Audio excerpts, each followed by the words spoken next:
Good afternoon and welcome to the Midday News. Here's what we have in the bulletin. Anger and sadness over brutal murder of pregnant woman in Rhoden Hall, Clarendon. Out of vaccine, Health Ministry cancels the country's vaccination program for 2 days. And later, in sports, West Indies staring down the barrel of defeat in second test against South Africa. I'm Giovanni Dennis and here are the details. We begin with an update out of Rhoden Hall, Kellits, Clarendon, where a 21-year-old pregnant woman was murdered allegedly by her boyfriend. The deceased, Tashika McKay, was 8 months pregnant. This afternoon, there's anger and sadness in the relatively quiet rural farming community. Our reporter Dwayne Anderson is in the area. Thank you so much, Giovanni. So I'm at the home where the grisly murder took place yesterday, Father's Day.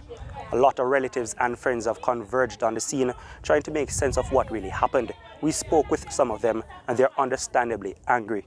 The Munchi go look over Tashika. Me jump off run me and my sister. When me jump off run, and me go enter the house, me and my sister, first thing could agree to Tashika. Upon her face. Be blood. Blood all about. Blood upon the wall. Blood upon the bed. And we start crying. Boy, this every father with a murder like this on a Father's Day, when we all should be celebrating Father's Day, you scuff the life out of a young 25-year-old who is 8 months pregnant. Now, I also spoke with Tashika's mother. She's inconsolable. She wants swift justice. I lock him up, not even mother can't give him a cup of water, said like how me can't give my daughter. And that the justice them want. And the system so corrupt. Me now get that for the and fear. No doubt it will take some time for the family and indeed the wider farming community here in Rhoden Hall in Kellits, Clarendon to recover from this brutal murder. Reporting for TVJ News, I'm Dwayne Anderson, and it's back to you, Giovanni. Thanks, Dwayne. Well, in the meantime, the main suspect in the murder of 21-year-old Tashika McKay is in hospital.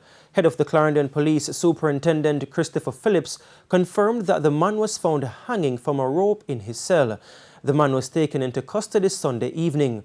We'll have more on this developing story in subsequent newscasts.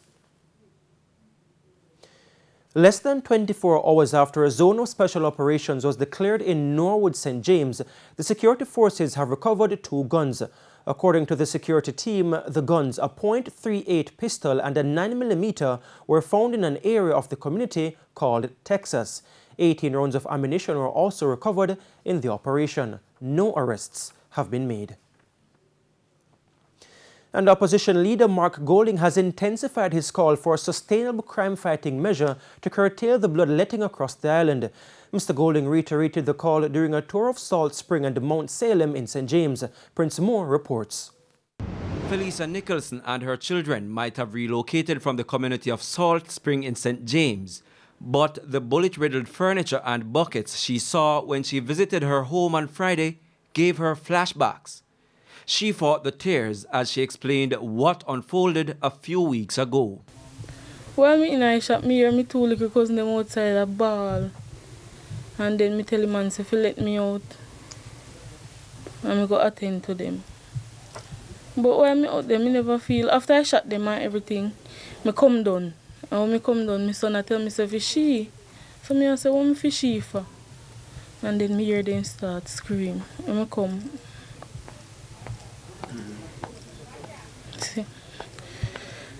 Daniel. Her children, who were at home as the attack was being carried out, hid under the bed and were told these bullet-riddled buckets were meters away. Opposition leader Mark Golding is saddened by the incident. And it seems that bullets were prevented from reaching them by the baskets full of clothes, because you can see there are bullet holes in the baskets, and another one was standing right there. But her boyfriend Daniel was killed. Salt Spring has been rocked by several incidents of shootings and murders this year, despite increased police presence. I mean, we're not in a Zozo community here, right? No. But the strategy of having small little areas which have security and others that don't just isn't working. And even in the areas which have Zozos, there's still killings going on in Mount Salem. I mean, murders in St. James are up substantially this year. So the situation is out of control. Up to yesterday, 653 persons were killed in the country. This compared to 632 for the corresponding period in 2020.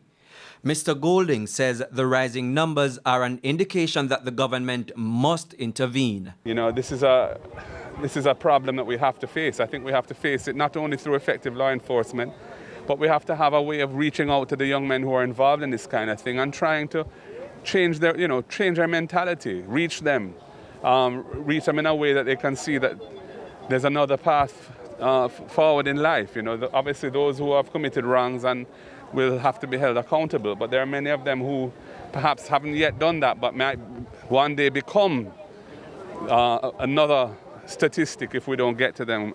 Prince Moore, TVJ News. As crime continues to spiral, the government says it's not ruling out the use of a state of public emergency, but there are some legal issues which need to be ironed out, specifically detentions.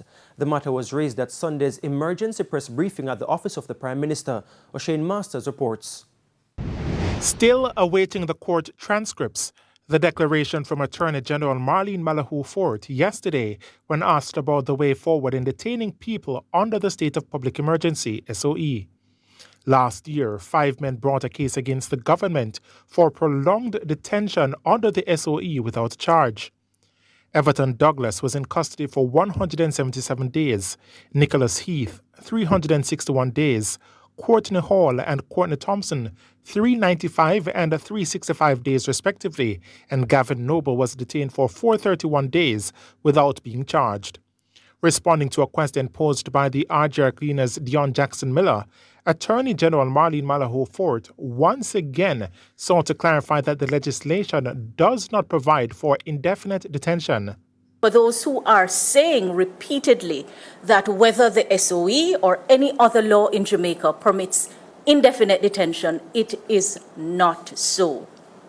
In Jamaica, the executive is allowed to engage the right which guarantees liberty. The detention order that is issued by the Minister of National Security when a state of public emergency is declared does not say indefinite detention. Mrs. Malahou Fort says under the SOE, there are mechanisms where persons can challenge the basis of their detention. Those cases, the Attorney General says, will be heard by the Emergency Powers Tribunal, which has to be set up as per the Jamaican Constitution. At the maximum, the detention is to the duration of the state of public emergency, an extremely important distinction that persons should understand. But that was not the case for the 5 men. In handing down the judgment on September 17, 2020, Justice Bertram Morrison said there were 68 conflicts found in the emergency powers regulation, making it unlawful. For the Attorney General, we are of the view that exciting questions of constitutional law and procedural law and administrative law arise in the cases that are now before the court. I bemoan the fact that we are awaiting the transcript, even though we have signaled that we would like the matter to be considered expeditiously, given the criticality of the measure to the state and what is happening in Jamaica. But we look forward to getting the guidance of the court. We look forward to presenting our perspective of the law in keeping with our understanding of the Charter and, of course, the imperatives of the state and of governance. O'Shane Masters, TVJ News. 4 of 7 Jamaicans arrested in the U.S. state of Florida last Thursday had a criminal past. Police Commissioner Major General Anthony Anderson made the revelation at Sunday's press briefing. The Jamaicans were among over 14 people arrested by U.S. authorities who entered the country illegally.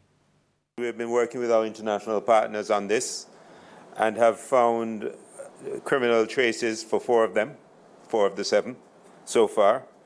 And only a couple of weeks before that, We know that another person who was wanted in Jamaica was tried to enter the United States in a similar way, but was found and sent back to us. So we constantly work with our partners on this, and that is the update on those who were taken up there. We know who they are, and as I said, 4 so far we have found criminal traces on our system for them. According to the U.S. Sun Sentinel, this time of year is busy for attempted migrant crossings. The most recent available data shows that interceptions at sea outpaced all of 2020 for people immigrating just from Cuba. Over the past 5 years, approximately 15,000 migrants have been caught and stopped at sea by the Coast Guard District 7 group, which covers the Florida, Georgia, and South Carolina coastline, as well as the Caribbean Basin, Puerto Rico, and the Virgin Islands. The body of a man was found in a canal in Spanish Town, St. Catherine on Sunday. He's been identified as Hussein Howard of an Old Harbor Road address. Residents made the discovery around 11:30 a.m. Every time we come out here, a man dead.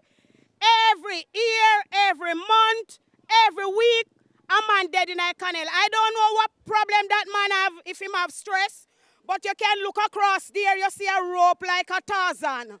I don't know if him swing on it or what's have you, but every time man dead right off here. So here's some need to fix or put a sign or a blockage that no man come cross this border here. Last month, the man choke off. The other month, a next man choke off. And a year, a next man choke off. And your ear says, woman stress. So I call here, so man stress corner. Meanwhile, the remains of another man were found in Clarendon. The unidentified man is believed to be in his 70s. Residents who made the discovery in an area known as Swamp in Mitchelltown say he's not from the area. Police investigations are ongoing. And it's now time for a break here on the Midday News, but please stay with us. We'll have much more when we return.